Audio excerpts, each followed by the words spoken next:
नमस्कार मित्रांनो, मध्ये आपले स्वागत आहे.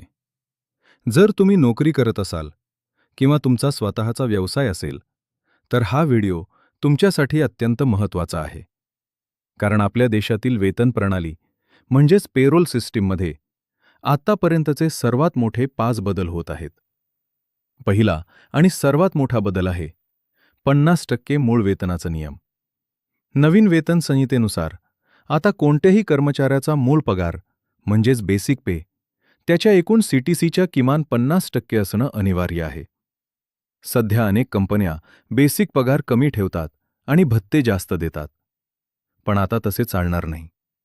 यामुळे काय होईल? तर तुमच्या पीएफमधील योगदान वाढेल.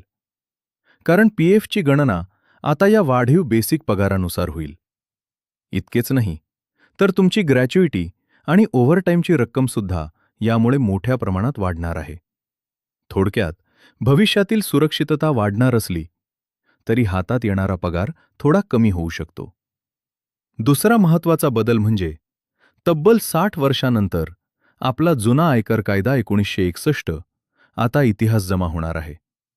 1 एप्रिल 2026 पासून त्याची जागा आयकर कायदा 2025 घेईल.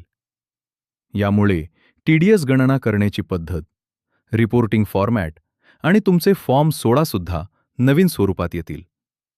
सर्व कंपन्यांना आता आपली पेरोल प्रणाली या नवीन कायद्यानुसार अपडेट करावी लागणार आहे. फुल अँड फायनल सेटलमेंट फक्त 2 दिवसात. जर एखाद्या कर्मचाऱ्याने नोकरी सोडली किंवा त्याला कामावरून कमी केले, तर त्याच्या सर्व थकीत पगाराचा निपटारा म्हणजेच फुल अँड फायनल सेटलमेंट आता फक्त 2 कामकाजाच्या दिवसात करणे बंधनकारक आहे.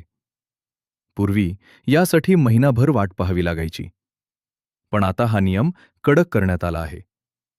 आता मालकांना कर्मचाऱ्यांचे वेतन, उपस्थिती, पीएफ आणि ईएसआय योगदान हे सर्व रेकॉर्ड फक्त डिजिटल स्वरूपातच ठेवावे लागतील. सरकारी अधिकारी आता कोणत्याही क्षणी या रेकॉर्डची ऑनलाईन तपासणी करू शकतात. जर या नियमांचे पालन झाले नाही, तर 3 लाख रुपयांपर्यंतचा दंड आणि काही प्रकरणात कारावासाची तरतूद सुद्धा करण्यात आली आहे. फिक्स टर्म एम्प्लॉयमेंट आणि ग्रॅच्युइटी. आता फिक्स टर्मवर काम करणाऱ्या कर्मचाऱ्यांना सुद्धा कायमस्वरूपी कर्मचाऱ्यांप्रमाणेच सर्व वैधानिक लाभ मिळतील. सर्वात महत्त्वाचे म्हणजे पूर्वी ग्रॅच्युइटी मिळवण्यासाठी 5 वर्ष सेवा आवश्यक होती.